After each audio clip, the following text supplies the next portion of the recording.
at this point, you should have your name on the packet where it says name. If you want to put your class period on the middle, just so it doesn't get lost, feel for it. But that's what that means with the parentheses PD. So we're doing a research summaries passage. So this is our next type. So last week we did data representation.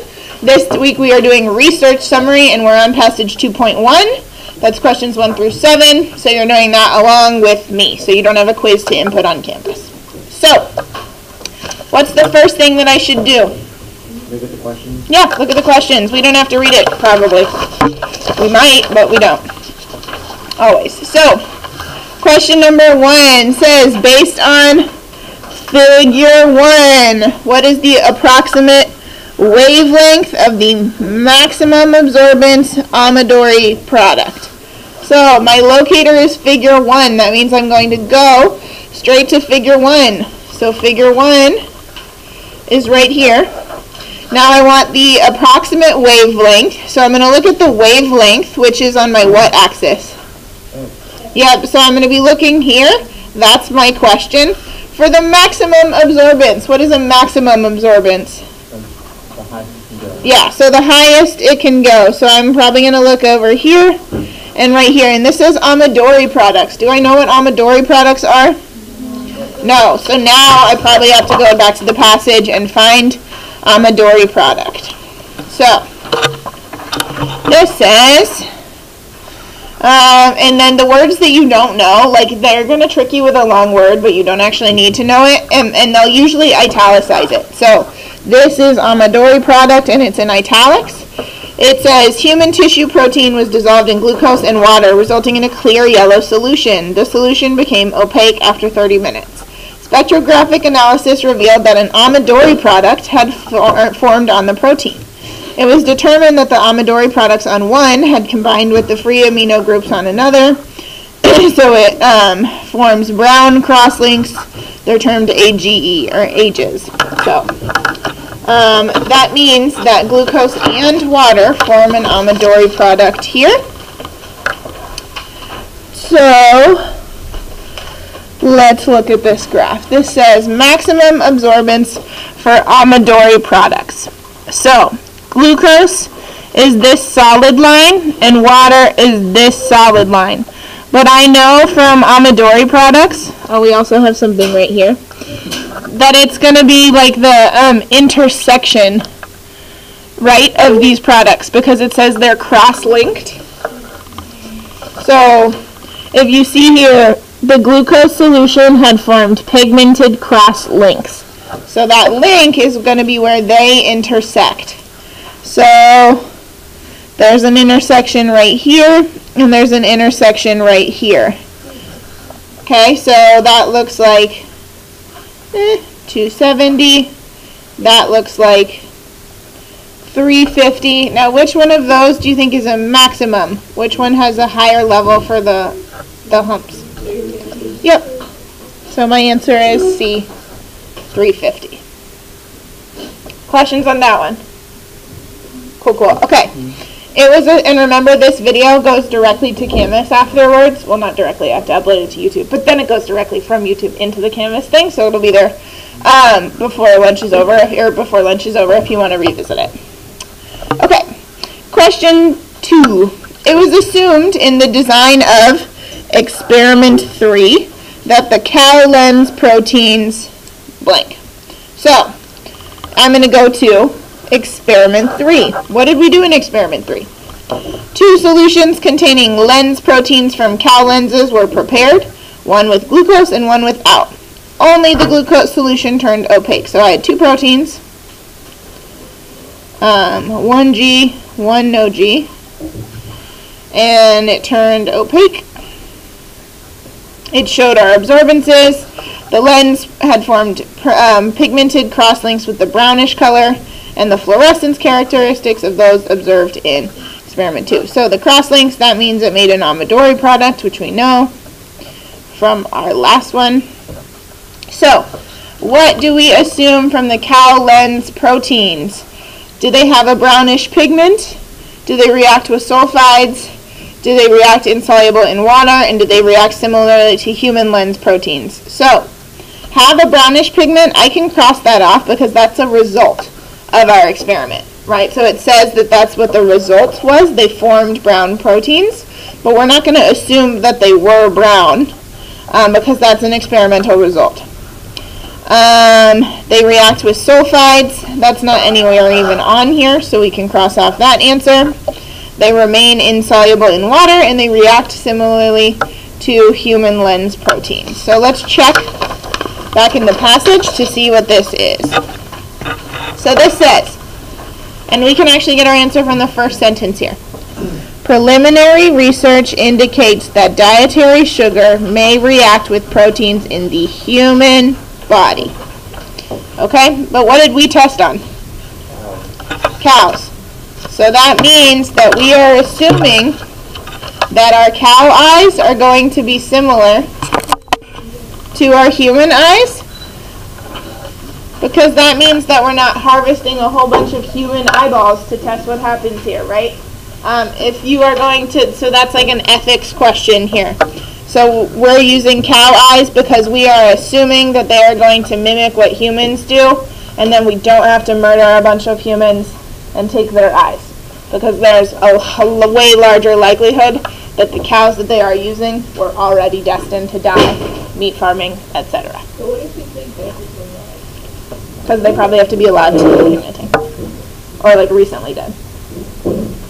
So for this to be a legit experiment, there's probably more demand than there is supply. Like you don't have like a human eye farm. You know what I'm saying? That is really dark, and I'm going to move past it after you said that. So, any questions on not farming human eyes? Enough. Okay. Based on the results in experiment 1, what's my locator? Great. So where am I going to look? Experiment 1. But the first thing I'm going to do here is I'm going to read my answer choices, because it says it can be concluded that, so I need to know what we're talking about. Proteins can form disulfide crosslinks. So I'm going to look for the word disulfide crosslinks. I'm going to look for glucose in water for AGEs.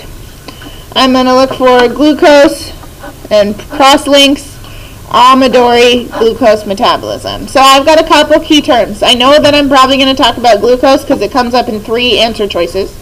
And then I have disulfide crosslinks. So now the terms that I am looking for in experiment 1 are glucose, Amadori, disulfides. So let's see what happens. And it says, a human tissue protein sample was dissolved in a glucose and water solution, resulting in a clear yellow solution. So we dissolved glucose in water. So here's my beaker full of water. I am such an artist. And we put glucose in here. That's glucose dissolved in water, and it was yellow. And then it turned white. Well, not necessarily white, but opaque. So this is my, you can't see through it anymore. That's what happened after 30 minutes. Okay, and then an Amadori product had formed. They combined with nearby proteins forming brown pigmented crosslinks. The crosslinks are termed advanced glycosylation? Yeah, glycosylation end products. So, AGEs. So, what happens? We dissolve the glucose in water, and then it forms an Amadori product. And then it has an age, so that's what happens. So, disulfides isn't mentioned anywhere on there. Okay, so we're going to cross off A. Glucose dissolved in water forms AGEs. Yeah, that's what happened. Glucose can react with proteins to form crosslinks. Maybe. Amadori results are a result of glucose metabolism. Also maybe. So now this says experiment 1 only, which means we can't read anything else other than experiment 1. So it says Amadori products formed on the protein. And then it cross-links between the two. So this doesn't say anything about glucose metabolism. So I'm going to cross off the one that says glucose metabolism, because it doesn't say that, right? It just says that they cross-linked. And now, let's see what it is reacting with. So this says, amidori products on one protein had combined with free amino groups on nearby proteins, forming brown pigmented crosslinks. So, the crosslinks were termed AGEs. Now, we're between two answer choices, so let's see our best fit. Glucose dissolved in water forms... Glucose dissolved in water forms AGEs. Glucose can react with proteins to form crosslinks. So it didn't say that the glucose was the one. It said proteins, or it said products were formed, and then they reacted with proteins to form crosslinks. So it doesn't say that the glucose did that, but it does say that the glucose was dissolved in water, and then it does for the AGE. So this one has the most number of key terms that match.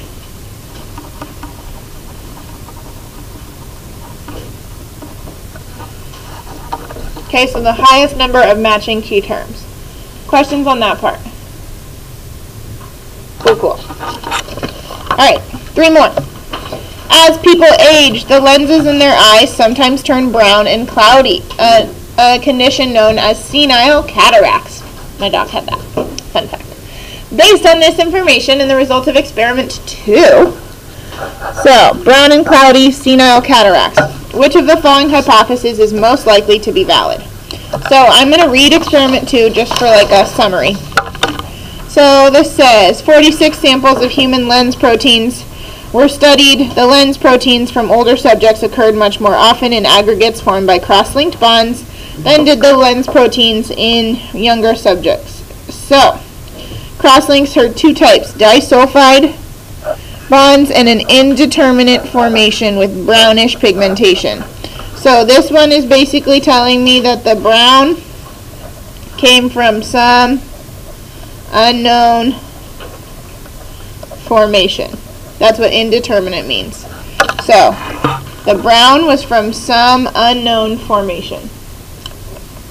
Okay, so your brown was from some unknown formation. Now, let's see. As people age, the amount of sulfur contained in the lens protein increases. Is that a good answer choice or a bad one? Why do they have brown pigment in their eyes? We don't know. So we know it's a cross-link, but we don't know what type. So I'm going to cross that off because it's not the sulfur bonds. Alright, lens proteins turn brown with age, maybe.